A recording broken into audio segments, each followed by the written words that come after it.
Bismillahirrahmanirrahim. Assalamualaikum warahmatullahi wabarakatuh. Dalam masa 1 minggu kebelakangan, jumlah kes COVID-19 menunjukkan sedikit peningkatan dengan jumlah kes yang dikesan adalah melebihi 500 kes setiap hari dengan lebih 99% daripadanya dikesan melalui ujian ART. Perkara tersebut dimaklumkan oleh Menteri Kesihatan pada sidang media situasi terkini jangkitan COVID-19 petang kemarin. Walau bagaimanapun menurut Yang Berhormat Dato' Seri Setia, Dr. Awang Haji Muhammad Hisham bin Haji Jaafar, jumlah kes dalam kategori 4 dan 5 terus berada di tahap yang rendah. 1 kes berada dalam kategori 5, manakala 1 kes berada dalam kategori 4. Di kalangan kes-kes yang dikesan setiap hari dalam masa 1 minggu kebelakangan, lebih 99% daripada kes-kes yang dikesan juga telah dikategorikan di dalam kategori 1 dan 2 dan tidak memerlukan rawatan di hospital. Dan dalam masa 1 minggu kebelakangan ini juga, liputan vaksinasi COVID-19 terus meningkat seperti berikut. 72.3% daripada keseluruhan rakyat dan penduduk negara ini telah mendapatkan dos ketiga vaksin, manakala 5.2% juga telah mendapatkan dos keempat. Sebanyak 71.4% daripada kanak-kanak berumur 5 hingga 11 tahun telah pun mendapatkan dos kedua vaksin. Walau bagaimanapun, hanya 48.5% remaja berumur 12 hingga 17 tahun telah mendapatkan dos ketiga vaksin. Sebanyak 751 kes baru telah dilaporkan, iaitu 751 kes hasil ujian ART dan 0 kes adalah hasil dari 182 ujian makmal RT-PCR yang telah dilakukan dalam masa 24 jam. Jumlah kes aktif yang ada pada hari ini ialah sebanyak 4,129 kes. Dalam masa 24 jam, 2 kes COVID-19 telah meninggal dunia, di mana kedua-dua kes tersebut tidak dikategorikan sebagai kematian disebabkan oleh COVID-19. Dalam kenyataan yang sama, Menteri Kesihatan turut mengongsikan mengenai satu kaji selidik yang akan dijalankan. Kaji selidik tersebut adalah bagi mengenal pasti kesan pandemik COVID-19 terhadap pemakanan serta amalan-amalan pengambilan dan perkhidmatan makanan di negara ini. Kaji selidik ini akan dijalankan melalui aplikasi BroHealth bermula 23 Jun 2022, di mana peserta kaji selidik akan dipilih secara rambang ataupun random selection dan dipelawa untuk melengkapkan soal selidik. Hasil dari kaji selidik berkenaan akan membantu Kementerian Kesihatan dalam merancang respon bagi mengurangkan kesan pandemik terhadap pengambilan makanan di masa akan datang. Kumpulan sasaran bagi kaji selidik adalah ibu atau penjaga bagi kanak-kanak berumur 2 tahun ke bawah, ibu atau penjaga bagi kanak-kanak berumur antara 2 hingga 19 tahun, kanak-kanak berumur 15 hingga 18 tahun, dan ibu-ibu yang mengandung dan sedang menyusukan ataupun ibu-ibu yang baru melahirkan. Orang ramai yang dipelawa untuk menyertai kaji selidik ini adalah dialu-alukan untuk memberikan kerjasama dengan melengkapkan soal selidik sepenuhnya supaya program yang akan dirancang dapat dilaksanakan dengan sempurna. Dalam pada itu, Dr. Justin Wong, konsultan kesihatan awam, pula menerangkan secara ringkas mengenai maklumat terkini mengenai keran jangkitan cacar monyet atau monkeypox yang dikesan di 36 buah negara. Dalam penerangannya, Dr. Justin Wong antara lain menyentuh mengenai simptom-simptom utama penyakit berkenaan, iaitu ruam, demam dan pembekakan kelanjar limpa. Penularan jangkitan adalah melalui kontak langsung ataupun direct physical contact. Kebanyakan kes ini didapati merepak melalui hubungan intim. Jelasnya lagi, secara keseluruhan risiko semasa kepada orang ramai kekal rendah, tetapi ia lebih tinggi dalam kumpulan populasi tertentu, khususnya individu yang aktif secara seksual dengan berbilang pasangan. Namun terdapat risiko jangkitan ini merebak di kalangan masyarakat.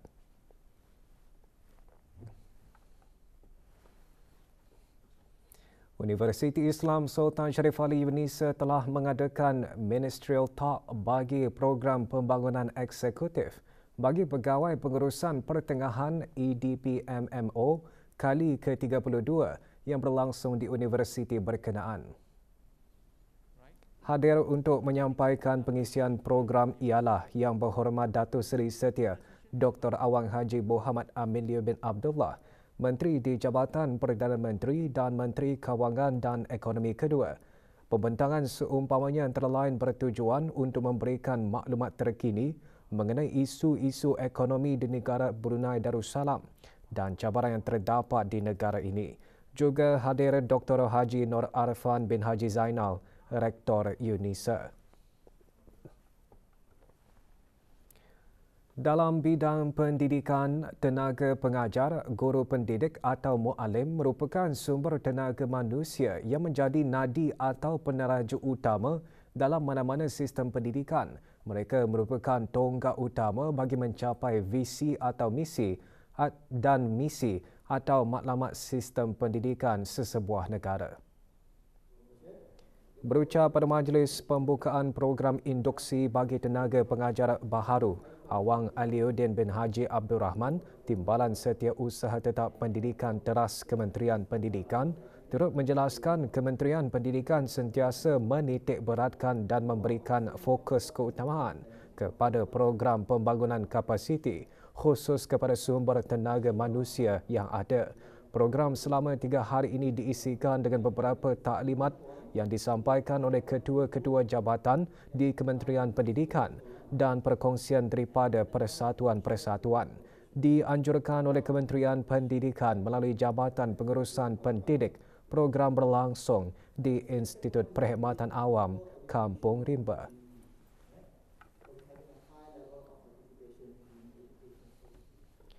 Bersopan santun dan layanan baik antara yang dizahirkan oleh beberapa jemaah setelah membuat pemeriksaan di klinik sementara para pegawai pejabat urusan jemaah haji negara Brunei Darussalam Perubatan di Daulah Taibah, Madinah Al-Munawwarah.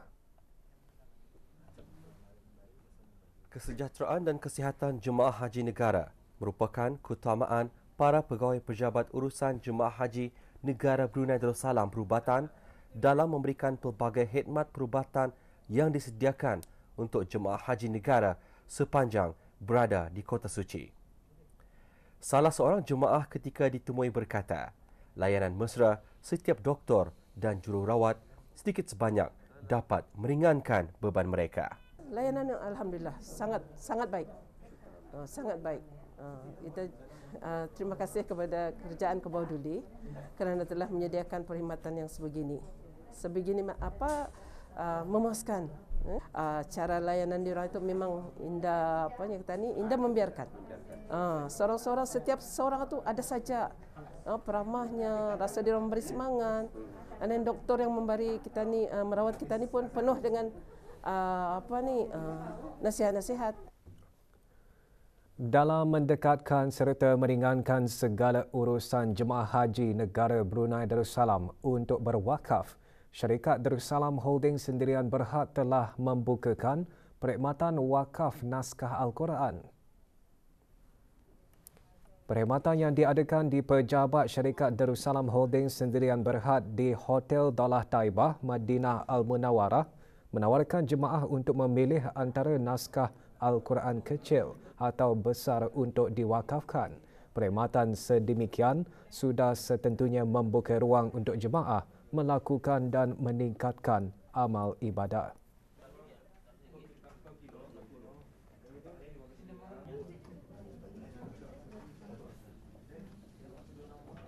Sebenarnya itu yang terbaik dari segi pengurusan itu. Bukan saja sejak yang dikatakan wakaf ini, begitu juga kurban ini pengurusan dengan orang cerangkan untuk pembelian kurma.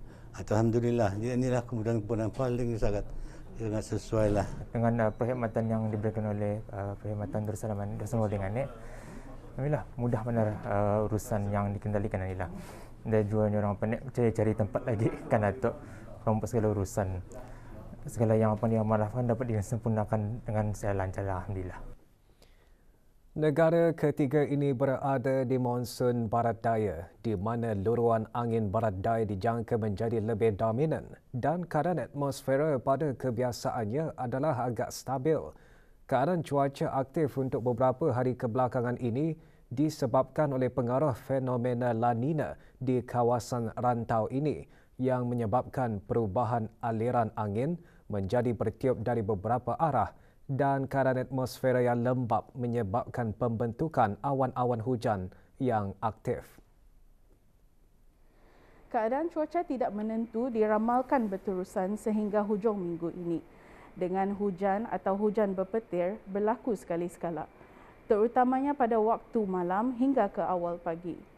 Hujan atau hujan berpetir dijangka sekali-sekali lebat dan berangin dan kelajuan boleh meningkat sehingga 45 km sejam. Keadaan laut pula pada amnya berombak diparas sedikit di bawah 0.6 meter. Orang ramai dinasihatkan untuk mengambil langkah-langkah awal akan kejadian cuaca aktif yang diramalkan berlaku. Maklumat nasihat dan amaran cuaca terkini boleh diterima dengan lebih mudah melalui aplikasi Bimbit Brunei WX. Hubungi Pusat Ramalan Cuaca melalui talian cuaca 114 atau layari www.met.gov.bn atau melalui laman Facebook @BruneiWeather dan Instagram @BruneiWeather.